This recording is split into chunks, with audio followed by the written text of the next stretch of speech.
নমস্কাৰ আজি আমি আলোচনা কৰিবলৈ লৈছো আন্ডাৰ প্ৰিপজিশনটোক আমি বাক্যত কেনেকৈ ব্যৱহাৰ কৰো সেই বিষয়ে কিন্তু আলোচনালৈ যোৱাৰ আগতে মই দুটা কথা কৈ ল'ব বিচাৰিছো প্ৰথম কথাটো হৈছে যে প্ৰিপজিশনৰ যিমান আলোচনা দিছো প্ৰত্যেকটো আলোচনাতে মই কৈছো যে এটা প্ৰিপজিশনক আমি বিভিন্ন ধৰণেৰে ব্যৱহাৰ কৰো যদিও এটা প্ৰিপজিশনৰ বিপৰীতে আমি নিৰ্দিষ্ট এটা ব্যৱহাৰ মনত ভৰাই লওঁ যেনেকৈ অন মানে ওপৰত ইন মানে ভিতৰত তেনে ধৰণেৰে আন্ডাৰ মানে তলত কিন্তু সেই এটা প্ৰিপজিশনৰ অন্য বেলেগ বেলেগ বহুত ব্যৱহাৰ থাকিব পাৰে বা থাকে এই আন্ডাৰ প্ৰিপজিশনটো ব্যতিক্ৰম নহয় এই আন্ডাৰ প্ৰিপজিশনটোৰো বহুত ব্যৱহাৰ আছে যদিও বা আন্ডাৰ বুলি ক'লে তলত বুলিয়ে আমাৰ মনলৈ আহে গতিকে মই ক'ব খোজা কথা হেতুৱে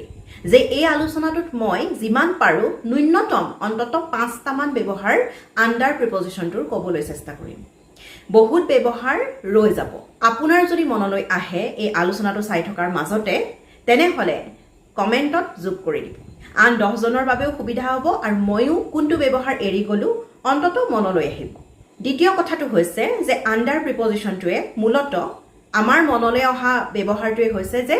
তলত অৰ্থাৎ লোৱাৰ পজিশন এটাৰ কথা কয় তেনে ধৰণৰ অৰ্থ বুজোৱা আৰু কেইবাটাও প্ৰিপজিশন আমাৰ মনলৈ আহে বা আমি পাওঁ বিলো বিনিথ আন্ডাৰনিথ এই ধৰণৰ প্ৰিপজিশন সমূহেও তলত বা লোৱাৰ পজিশন এটাৰ কথা কয় গতিকে আমাৰ মনলৈ প্ৰশ্ন আহে যে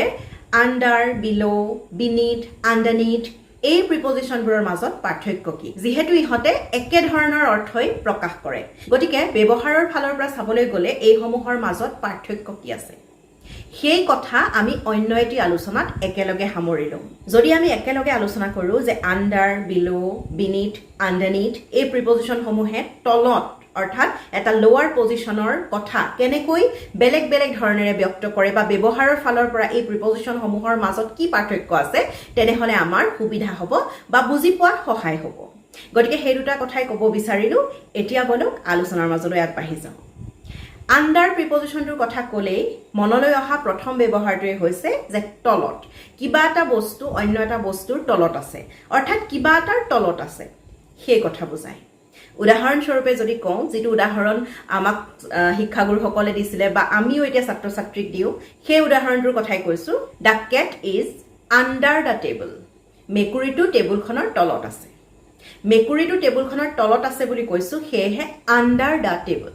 বা the box is under the bed বাকচটো বিছনাখনৰ তলত আছে গতিকে under the bed কেতিয়াবা আমি কি কৰো আমাৰ এটা অভ্যাস আছে যে কৰবাৰ পৰা আহিলে আমাৰ হাতত যদি এটকা দুটকা বাছি যায় বা হাতত কেতিয়াবা খুচুৰা পইচা থাকে পটককৈ টেবুল কাপোৰখন দাঙি পেলাই থৈ দিও মই থওঁ তেনেকৈ গতিকে সেই কথাটো যদি আমি ইংৰাজীত ক'বলগীয়া হয় ক'ব লাগিব I kept the coins under the table cloth যে মই টেবুল ক্লথখনৰ তলত coins কেটা বা পইচা কেটা থলো I kept the coins under the table cloth তলত থৈছো গতিকে under the table cloth under প্ৰিপজিশনটোৰ আৰু এটা ব্যৱহাৰ এইখিনিতে মনলৈ আহিছে আমি সচৰাচৰ শুনা পাওঁ যে under 19 cricket team under 14 cricket team 19 বছৰৰ অনুৰ্ধৰ ক্ৰিকেট দল বা 18 বছৰৰ অনুৰ্ধৰ ক্ৰিকেট দল বা ক্ৰিকেট টুৰ্নামেন্ট 14 বছৰৰ অনুৰ্ধৰ ফুটবল টুৰ্নামেন্ট আমি শুনা পাওঁ সেই কথাটো যদি আমি ইংৰাজীত ক'বলগীয়া হয় তেনে ধৰণৰ কথাবোৰ তেতিয়াও আমি আন্ডাৰ প্ৰিপজিশনটো ব্যৱহাৰ কৰিব পাৰোঁ You must be under 15 to get selected in the team. যে সেই দলটোত তুমি নিৰ্বাচিত হ'বলৈ বা সিলেকশন পাবলৈ 15 বছৰৰ তলৰ হ'ব লাগিব You must be under 15 to get selected in the team. গতিকে তেনে ক্ষেত্ৰতো আন্ডাৰ প্ৰিপজিশনটো আহে কেতিয়াবা কিবা কাম যেতিয়া কাৰোবাৰ তত্ত্বাৱধানত কৰিবলগীয়া হয় বা কৰিছো বুলি ক'বলগীয়া হয় বা কাৰোবাৰ তত্ত্বাৱধানত কিবা এটা কাম সমাপ্ত কৰিলো বুলি ক'বলগীয়া হয় তেতিয়াও আমি আন্ডাৰ প্ৰিপজিশনটো বাক্যলৈ আনো ধৰি লওক কোনোবা এজনে নিজৰ গৱেষণাৰ কামখিনি কোনোবা এজন বিশেষ তত্ত্বাৱধায়কৰ তত্ত্বাৱধানত সমাপ্ত কৰিছে বা কৰি আছে তেনে ক্ষেত্ৰতো যদি সেই কথাটো ইংৰাজীত ক'বলগীয়া হয় তেনেহলে আমি আন্ডাৰ প্ৰিপজিশনটো বাক্যলৈ আনিম I have completed my research project under the guidance of Mr. Nath ধৰি লওক মোৰ উপাধিটোকে কৈছো I have completed my research project under the guidance of Mr. Nath যে মিস্টাৰ নাথৰ তত্ত্বাৱধানত মই মোৰ গৱেষণাৰ কাম সমাপ্ত কৰিলো গতিকে কাৰোবাৰ তত্ত্বাৱধানত কামটো কৰিলোঁ বা কৰি আছোঁ বুলি ক'বলৈ আণ্ডাৰ দ্য গাইডেন্স অফ এনেকৈ আমি ক'ব লাগিব গতিকে আণ্ডাৰ প্ৰিপজিশ্যনটো তাতো আহে বা কেতিয়াবা আমি কাৰোবাৰ অধীনত কাম কৰাৰ কথা কওঁ বা কাৰোবাৰ অধীনত কাম কৰি আছোঁ সেই অধীনত সেই কথাটো ক'বলৈও আমাক আণ্ডাৰ প্ৰিপজিশ্যনটোৱে সহায় কৰে আই এম ৱৰ্কিং আণ্ডাৰ হিম মই তেওঁৰ অধীনত কাম কৰি আছোঁ আণ্ডাৰ হিম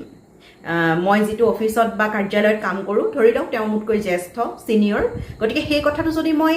তেওঁৰ অধীনত কাম কৰোঁ বুলি ক'বলগীয়া হয় তেতিয়াও আণ্ডাৰ ক'লোৱে I am working under him we are working under our new HOD যে আমাৰ নতুন হেড অফ দ্য ডিপাৰ্টমেণ্টৰ অধীনত আমি কাম কৰি আছোঁ আণ্ডাৰ আৱাৰ নিউ HOD গতিকে কাৰোবাৰ অধীনত কাম কৰিছোঁ সেই কথা ক'বলৈও আমি আণ্ডাৰ প্ৰিপজিশ্যনটোক বাক্যলৈ আনো কেতিয়াবা কি হয় আমি কাৰোবাৰ হেঁচাত পৰি কাম কৰোঁ ধৰি লওক মোৰ কাম এটা কৰিবলৈ মন নাই কিন্তু কোনোবাই মোক খুব হেঁচা দিছে আৰু সেই হেঁচাত পৰি মই কামটো কৰিছোঁ মোৰ নিজৰ মন নাই কামটো কৰিবলৈ সেই কথা ইংৰাজীত প্ৰকাশ কৰিবলৈও আমি আণ্ডাৰ প্ৰিপজিশ্যনটো বাক্যলৈ আনিব পাৰোঁ I did that under his pressure যে তেওঁৰ প্ৰেছাৰতহে মই কামটো কৰিছোঁ মোৰ মন নাই কৰিবলৈ under his pressure I did that under his pressure দীঘলীয়াকৈ যদি বাক্য ক'বলগীয়া হয় তেনেহ'লে এনেধৰণেৰে ক'ব পাৰোঁ আমি finally the players played well and won the match even when they were playing under pressure যে শেষত খেলুৱৈসকলে ধুনীয়াকৈ খেলিলে আৰু খেলখন জিকিলে যদিও তেওঁলোকে সাংঘাতিক চাপত খেলি আছিল বিপক্ষ দলে খুব ভাল খেলিছিল তেওঁলোকৰ মনলৈ এটা চাপ আহিছিল তেওঁলোকে হেঁচাত খেলি আছিল চাপত খেলি আছিল কিন্তু শেষত তেওঁলোকে খুব ধুনীয়া খেলিলে আৰু খেলখন জিকিলে যদিও তেওঁলোকে চাপত খেলি আছিল even when they were playing under pressure গতিকে তেনে ক্ষেত্ৰতো আমি আণ্ডাৰ প্ৰিপজিশ্যনটো ব্যৱহাৰ কৰিব পাৰোঁ কেতিয়াবা কিবা এটা অৱস্থা যে কিবা এটা বস্তু কি অৱস্থাত আছে ধৰি লওক বিল্ডিং এটাৰ কথা কৈছোঁ কনষ্ট্ৰাকশ্যন চলি আছে বা আমাৰ বিদ্যালয় মহাবিদ্যালয়ৰ কিবা এটা নতুন বিল্ডিং বনাইছে কিবা নতুন এটা ঘৰ সাজিছোঁ তাৰ কনষ্ট্ৰাকশ্যন চলি আছে কোনোবাই যদি সোধে সেই বিল্ডিংটোৰ কি হৈছে ঘৰ ল'লে নেকি ওলাল নেকি তেতিয়া যদি আমি উত্তৰ দিওঁ যে নাই বিল্ডিংটোৰ এতিয়াও কনষ্ট্ৰাকশ্যন চলিয়ে আছে তেতিয়াও ইংৰাজীত ক'বলৈ হ'লে আণ্ডাৰ প্ৰিপজিশ্যনটো বাক্যলৈ আনিব পাৰোঁ the building is still under construction যে সেই বিল্ডিংটো এতিয়াও কনষ্ট্ৰাকশ্যনতেই আছে কনষ্ট্ৰাকশ্যন চলিয়ে আছে তাৰমানে সেই অৱস্থা এটাৰ কথা ক'বলৈ আমি তেনেকৈ আণ্ডাৰ প্ৰিপজিশ্যনটোক বাক্যলৈ আনিব পাৰোঁ অৱস্থা এটাৰ কথা কওঁতে এনেধৰণেৰেও আহিব পাৰে বাক্যলৈ আণ্ডাৰ প্ৰিপজিশ্যনটো যে সেই কেছটো এতিয়া ইনভেষ্টিগেশ্যনত আছে the case is under investigation যে কেছটো এতিয়া ইনভেষ্টিগেশ্যনত আছে আণ্ডাৰ ইনভেষ্টিগেশ্যন গতিকে তেনে ক্ষেত্ৰতো আমি আণ্ডাৰ ব্যৱহাৰ কৰোঁ কিবা এটা অৱস্থাৰ যেতিয়া কথা কওঁ যেনেকৈ সেই ঘৰটো নিৰ্মীয়মান অৱস্থাত আছে সেই ঘৰটো এতিয়াও নিৰ্মাণ কাৰ্য চলি আছে নিৰ্মীয়মান অৱস্থাত আছে তাৰমানে যে সেই নতুন স্কুলৰ বিল্ডিংটো নিৰ্মীয়মান অৱস্থাত আছে the new school building is still under construction বা কেছটো এতিয়া অনুসন্ধানত আছে the case is under investigation গতিকে তেনেধৰণেৰেও আণ্ডাৰ প্ৰিপজিশ্যনটো বাক্যলৈ আহে কেতিয়াবা আমাৰ খুব মানসিক হেঁচা আহে কামৰ বোজাৰ বাবেই হওক বা বিভিন্ন কাৰণত এনজাইটি আহে হতাশা আহে নিৰাশ হওঁ আমি ষ্ট্ৰেছ লওঁ মেণ্টেল ষ্ট্ৰেছ তেনে ক্ষেত্ৰতো যদি আমি ইংৰাজীত কথা এটা ক'বলগীয়া হয় বা সেইটো প্ৰকাশ কৰিবলগীয়া হয় আমাৰ মানসিক অৱস্থাটোৰ কথা আমি যে খুব ষ্ট্ৰেছত আছোঁ এনজাইটি পাইছোঁ সেই তেনেকুৱা মানসিক অৱস্থা এটাৰ কথা প্ৰকাশ কৰিবলৈও আমি আণ্ডাৰ প্ৰিপজিশ্যনটো বাক্যলৈ আনিব পাৰোঁ I have been under a lot of stress at work যে মই বহুত দিনৰ পৰা সাংঘাতিক কামৰ হেঁচাত আছোঁ যে অফিচত বিৰাট কামৰ হেঁচা বাঢ়িছে কামৰ বোজা বাঢ়িছে আৰু সেই কথাটোৰ কাৰণে মই মানসিক খুব ষ্ট্ৰেছ লৈছোঁ চিন্তা হৈছে মোৰ সেই কথাটোও আমি ইংৰাজীত তেনেকৈ প্ৰকাশ কৰিব পাৰোঁ I have been under a lot of stress at work she is under stress due to severe workload যে সাংঘাতিক কামৰ হেঁচাৰ বাবে তাই ষ্ট্ৰেছত আছে she is under stress